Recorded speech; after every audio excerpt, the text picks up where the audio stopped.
द्या आम्हाला काय म्हणून जे यांच्या पाण्यात गेलं का नाही खोटं नाही काही तसं काही दिसतंय ना पाण्यात आहे दिसतंय की हा पंचनामे करता येत ना। तर दर साल माझं शेत 9 ते 10 वर्ष झाली असं शेत पाण्यात जाते एकदम।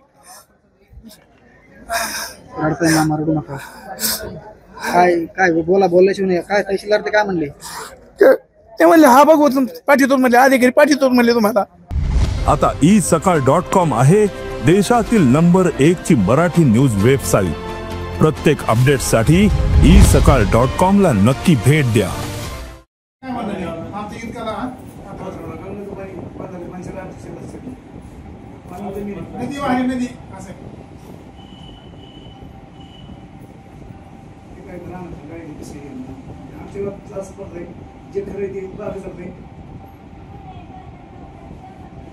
एक माणूस दिवसभरात किती लोकांची पंचनामे करू शकतो? तुम्हाला जम निघत नसेल तर ते काय सगळ्या गावात एका वेळेस मदत करेल? जमणे काय म्हणत नाही साहेब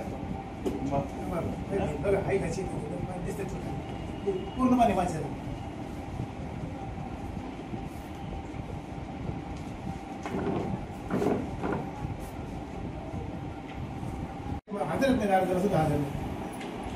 अजून काय करायचं त्यांनी काय करायला पाहिजे आमचं म्हणणं आमचं जे आहे ते सत्य आमचं आम्हाला एक नाही पाहिजे कोणाचे असते लोक आमचं आहे तेच बघा मग तेच म्हणतो ना काय करायला काय करत ते म्हणतो फोनच नाही ते सांगा आमचं काय आम्ही प्रत्यक्ष शेतात पंचनामा करत काय आम्हाला न्याय द्या आम्हाला काय म्हणून जे यांच्या पाण्यात गेलं का नाही खोटं नाही काही तसं काही दिसतंय ना पाण्यात आहे दिसतंय की हा पंचनामे करता येत ना। 15 दिवस लागतील 20 दिवस लागतील 1000 लोक तेवढे दिवस लागतील अधिकार मध्ये येतच नाही तुम्ही जर आज त्यांना आडवे बोलायला लागले तुमची पहिली वेळ नाही साहेब पहिली वेळ नाही तुमची। हा तुमचा आय कार्ड कुठे तुमचा आय कार्ड कुठे माझा आय कार्ड माझ्या खिशामध्ये कुठे तुमचा आय कार्ड माझ्या खिशामध्ये कुठे मग आम्हाला आय कार्ड विचारतो तुमचा आय कार्ड कुठे तुमचा आय कार्ड कुठे तुमचं कुठे माझं माझ्या खिशात आहे घाला ना तुम्ही घालेल ना मग आम्हाला विचारतो आय कार्ड कुठे काय कुठे हा अहो शेतकरी बिचारे रडतात ना एक दिवस आपल्याला पगार नसला तर हा प्रत्येक शेतावरचे कर्मचारी काय बोलले तुम्ही त्यांना काय बोलले शेतावरचे कर्मचारी त्यांना विचारा काय बोलले तुम्ही त्यांना काय बोलले आम्हाला विचारतो आय कार्ड कुठे तुम्हाला तर कर्मचारी मला सांगा तुम्ही म्हणले 15-15-20 दिवस होत नाही म्हणले त्यांना दबाव घेऊ नका तुम्ही त्यांना दबाव घेऊ नका आत्महत्या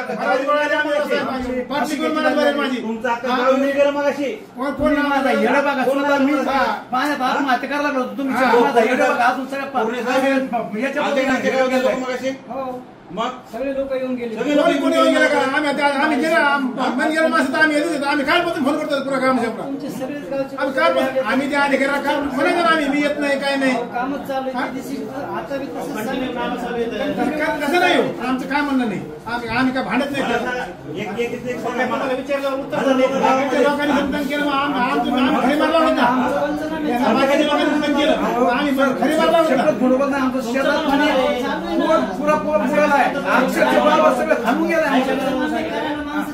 आमच्या गावात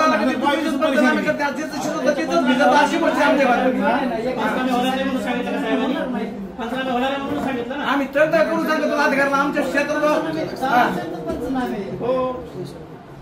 आखे फोन उडालेत आमचे नाम सगळे खामून गेलेत आम्ही मोबाईल मध्ये फोटो काढून मागायचे दाखवतो तुम्हाला तुम्ही आमच्याकडे बघायला तुम्ही असं म्हणून आम्ही काय कोणाला दात मागायचे प्रत्येकाचे पंचनामे चालू होतो कुठल्या नाही हो आमचं काही म्हणत नाही आमचं काम नाही आमच्या शेतात तुम्ही प्रत्यक्ष या बघा आणि मग सांगा आम्हाला आम्ही तुम्हाला म्हणत नाही आमचे मोकमध्ये आम्हाला पैसे द्या म्हणून आम्ही पैसे मागत नाही आम्हाला फक्त आमची दया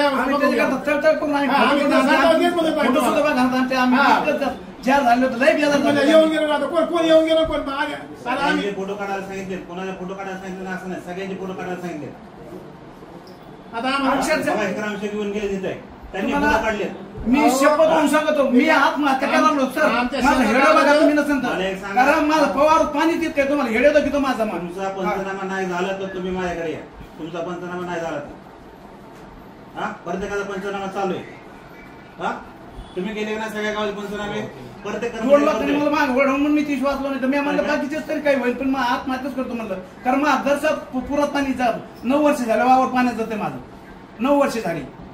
बीड जिल्ह्यामध्ये गेल्या 15 दिवसापूर्वी पावसानं पूर्ण हजेरी लावली होती। शेतकऱ्याचं होत्याचं नव्हतं झालं होतं। काही शेतकऱ्यांनी थेट तहसीलदारांना निवेदन देण्याचा प्रयत्न केला, मात्र तहसीलदारांनी त्यांच्यासोबत आरेरावीची भाषा केलेली आहे. माझ्यासोबत शेतकरी आहेत. काय घडलं होतं, तुम्ही कुठलेत, काय प्रकार घडला आतमध्ये? आम्ही पाथरवाडीचे इथं हा बुद्रुक पाथरवाड भाऊसाहेब पारी. हा आमच्या शेतात पाणी म्हणजे अख्खा पोल बुडाला होता. आमचे रानात पार खंगळून गेले, आमचे मोटरी वाहून गेल्या. आम्ही तळतळ करून सांगतो. शेवटी मला आत्महत्या करायला लागली होती. मी लगेच चाललो होतो, पण मला 2 जण पळ आले, मला धरलं झालं ते. हा कारण यांना सगळ्या अधिकाऱ्याला सांगून कदरलो मी, काही माझी दक्षताच घ्या ना ती. हा मी असं हे करायचो, नको म्हणलं, मला नकोच म्हणलं हे. हा काय घडलं आपण आता? ते आमचं काही ऐकूनच घेत नाही, तर काय करावं आम्ही तरी. काय दुःख एकीकडे, इकडे अश्रू तुमच्या डोळ्यामध्ये बांधतोय. काय अधिकाऱ्यांनी तुम्हाला काय काय सांगतात? आम्ही दरवेळेस सांगतो, आमचं बांधाऱ्याचं वावर झालेलं आहे, गुळस बांधार झालेलं आहे ना, त्याच्यात दर साल माझं शेत 9 ते 10 वर्ष झाले असं शेत पाण्यात जातं एकदम. रडताय ना, रडू नका. काय बोलल्याशिवाय नाही. काय तहसीलदार ते काय म्हणले? ते म्हणले हा बघू पाठीतो म्हणले, अधिकारी पाठीतो म्हणले तुम्हाला. हा प्रत्येकाला एक अधिकार द्यावा का म्हणजे. काय आता काय बोलू तुम्हाला? हा बघू म्हणले, देव पाठवून म्हणले, बघू म्हणले देव पाठवून. हा तुमच्या वारात गेले तर म्हणे हा असं हे करते. काय घडलं बाबा आतमध्ये नेमकी? आता काय घडलं? काय घडलं आता आतमध्ये? मी गेलोच म्हणलं माझ्या इथं पाणी करा. त्याच्यामध्ये तुमचे अधिकारी गेले तिकडं, आणि अधिकारी तर आम्हाला बोलत आहे. कालपासून आमचा फोन उचलत नाहीत, आम्हाला बोलत नाहीत. यांना म्हणलं हे म्हणजे गेले ते, आता सगळं गाव आलं. कुणी आलं नाही गेलं नाही, गावात 2 लोक आले, मग सगळं गाव आलं का? वागणूक म्हणजे काय? आरे बोलले की ते आता मला इथे तुमच्या समोर बोलले तर. हा काय मागणी काय तुमची? मग माझं पूर्ण शेतात खाणून गेलं. माझा मोबाईल द्यायला पाहिजे की नाही? खाणून गेलं माझं 8-9 एकर खाणून गेलं वावर, उघड पडे सगळ्या वावरात माझ्या. अजित पवार बीडचे पालकमंत्री आहेत. अधिकाऱ्यांना सांगितलं शेतकऱ्यांची सबदूक काढा, त्यांना धीर द्या. मात्र तुम्हाला धीर दिला धीर नाही. धीर कसं देते? हे होते म्हणले होईन जाईन, मी काय बसलो का सगळ्यात करायला. काय अजित पवार म्हणते शेतकऱ्यांना धीर द्या. काय तुम्हाला त्यांची बातमी ऐकतो आम्हाला आनंद वाटतो ना, पण आमच्या पत्र काहीच आहे ना. नुसतं आम्ही शेतात गेलो का आग होती पोटात आमच्या अशी. काय वागणूक दिली तुम्हाला? ते म्हणले पाठवू दिसते, पाठवू म्हणते. तर असं करते तर आमच्या गावात आलं का आमची गाठी घेत नाही, भेटी घेत नाहीत, काहीच नाही. आमचं खऱ्याचं खोटंच होऊन जातं. काय तुम्ही आता काय म्हणले अर्ज वर्ष करीत नाही? हे आमच्या हे जमीन आहे, तुम्ही बघा समोर पूर्ण 100% वाहून गेल्यात. म्हणजे सरकीचं असं एकही दोडी काम येऊ शकत नाही. म्हणजे असं डोळ्यात पाणी आणण्यासारखे. आम्ही जे बटन राणे केलेत त्यांचं पण हे का, ज्यांनी बटन केले राणे त्यांचं पण पूर्ण 100% नुकसान झालंय. आणि तलाठी साहेब आले, आमच्या ज्या विहिरी खांदलेल्या आहेत त्या पूर्ण. आता काय झालं तहसीलमध्ये आम्हाला साहेबच भेटले नाहीत अजून. आम्ही वर चक्र आणल्या, तिथं म्हणले अर्ज जमा करा. अर्ज गेलो आम्ही चेक करायला, तिथं अर्ज ते म्हणले आम्ही घेत नाही, तुमच्या तलाट्याकडे द्या. तलाट्याकडे म्हणतात, तर तलाठीमध्ये